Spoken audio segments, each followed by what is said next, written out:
Alrighty, here we go again. We're going to grind meat. This time I've got some leftover pork roast, and I'm going to turn that into a sandwich spread.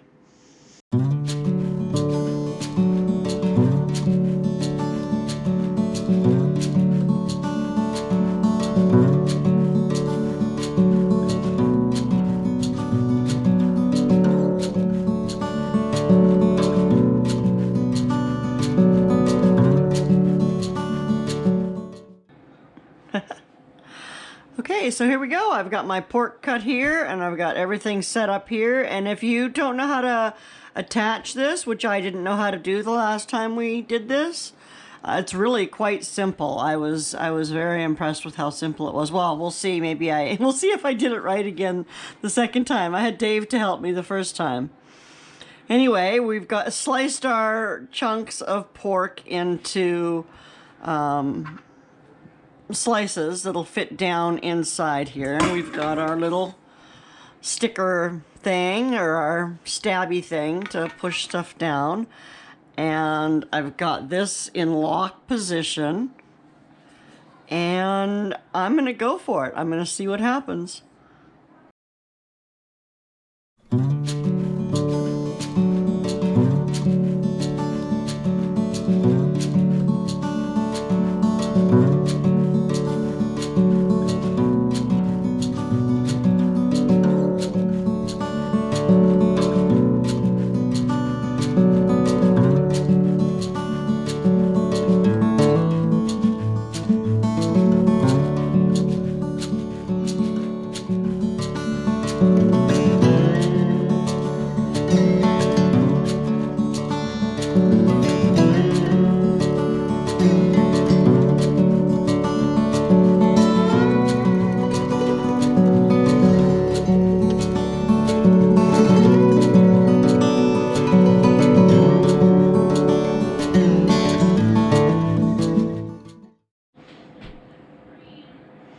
Okay, so I'm not sure what I think about this goop in here.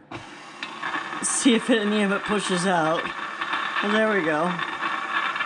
That wasn't too bad. Just one little bit and it's actually all mushed up already, so yeah, there we go. We can take this off, and then I'll show you how I mix this up. Okay. Should I put it through again? I don't think I need to, really. No, you don't have one smaller, do you? Yeah, I used the biggest one again. Oh, yeah, but I've got two smaller. I don't know. Well, it's just gonna be sandwich spread. Yeah, I don't know what happened there.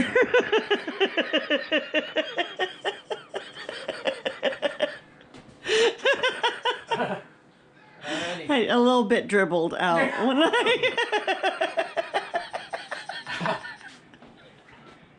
out of that.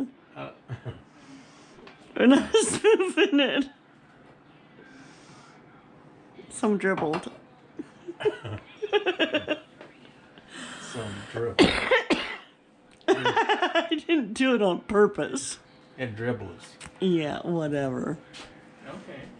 I don't know. Try it. It tastes just like pork. I mean, Does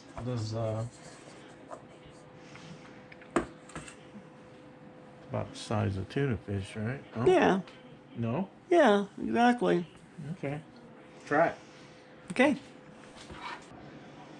So, I don't have any fresh celery, and I wouldn't want to put dehydrated celery in here, but I do have this Thrive freeze-dried celery, and I also have some onion. So I opened this back in November. So this has been sitting in my cupboard since November 8th, 2020.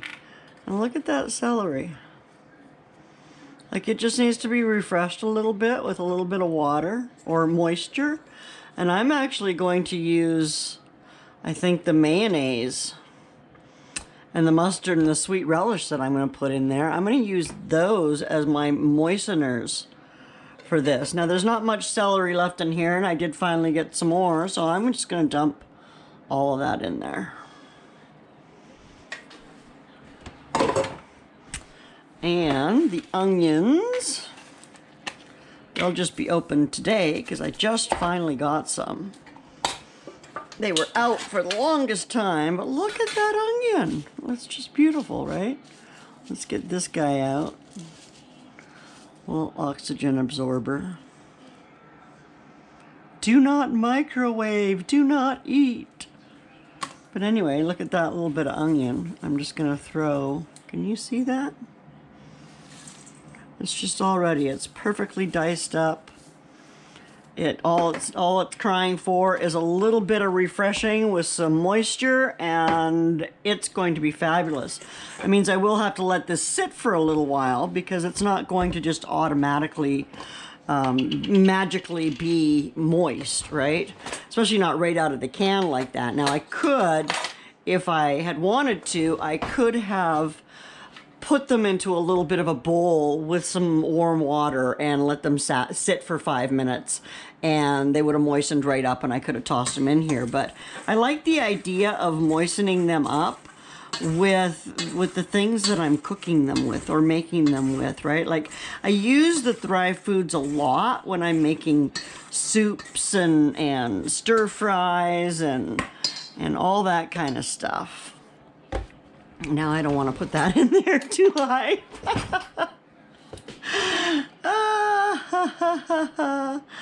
All right, so I'm gonna start now. This is to taste, right? Like the way you make your tuna salad or your chicken salad or your pork salad is entirely up to you. And I would love to hear ideas of what other kinds of things you put into yours.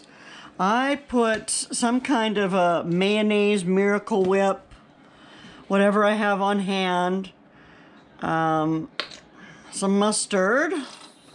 Oh, this is about empty, but we can use all the mustard juice anyway. Get all the flavor out of it. Look at my mess of a kitchen. And then this is some of my sweet relish. This is actually a jar that it's mostly liquid. It's got some cucumber stuff in it, but it was like the last jar I filled, and I was thinking I'd just strain it out, but you know what? I'm just going to use it just like this, and the extra moisture will... Look at this, I'm using all the spoons in the house. Oh well. The extra moisture from in here will just soak into my onion and celery. Throw a little bit of pepper in there, fresh cracked, of course. I need to get, we found the other day, I need to get some electric ones. Mom's having a hard time with turning these anymore. Just a little bit of salt. And I'm gonna mix, mix, mix. Well, it looks like it's gonna need definitely some more mayonnaise.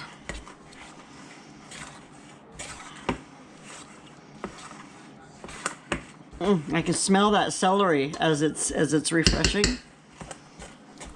Smells just like fresh celery out of the garden. Now, I don't recommend that you go out and buy yourself a freeze dryer.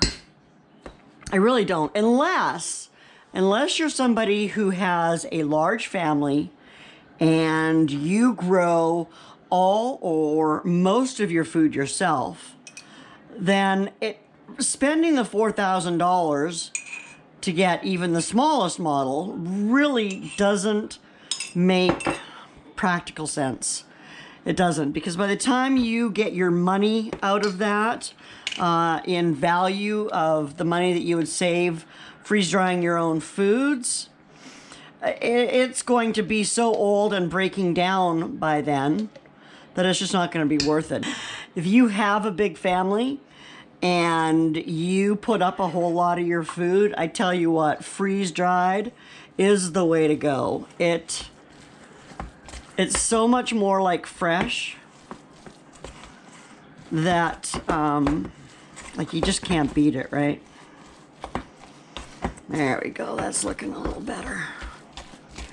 Okay, so I'm going to put this in the fridge with a cover on it and let it sit for about 10 minutes. And then we're going to, well, I guess I should probably give it a taste, right?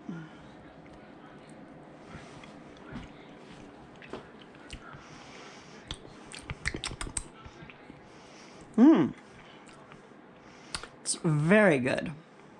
Tabby here had to come and say hello. She wanted to snuggle for a little while. So that's what we're doing. Well, that was easier than I thought it was going to be, and I must say I do like the idea of making our own sandwich meat because, like, I hate to admit it, but I'm actually a big Spam fan. And I like it fried or whatever, but I don't like all the sodium and all the other chemicals and stuff in it. So I like the idea of being able to make my own. And so I picked up some pork today. I'm going to make some sausage next. Well, maybe not next, but I am going to make some sausage here coming up soon, and I'll take you along for that ride. Thanks for joining me today. I do appreciate you every single time that you come here.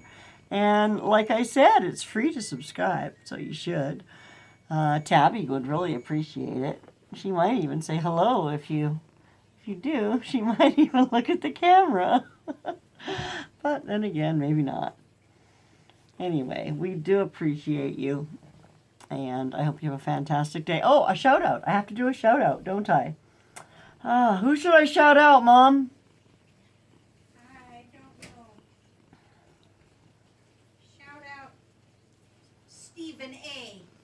Stephen A. There you go. I'm going to shout out Stephen A. He is a very small channel. He is a fantastic guy, and he's a great supporter. And hi, Stephen A. Thanks so much for coming and watching. Tabby, say thank you. Say thank you. Say thank you. Thank you. All right. There you go, Ma. And with that, I will say goodnight. And again, thank you so much for watching. Take care of yourself. Bye now.